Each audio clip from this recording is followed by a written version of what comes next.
Okay, here's a 5160 with the top off. See around there if it eventually focus that. 5160.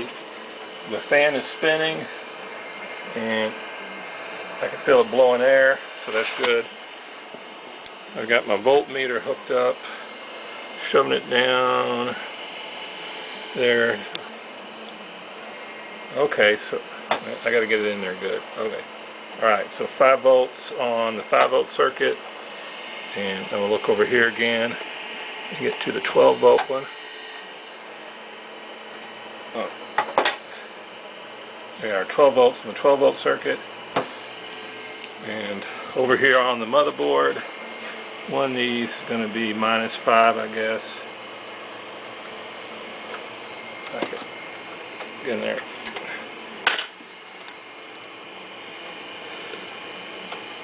Let's see, that's probably the -12. Yeah, that one is coming up -12 on the meter. And, oops, I pulled it all off. Anyhow, this is a good power supply, so this one's available too.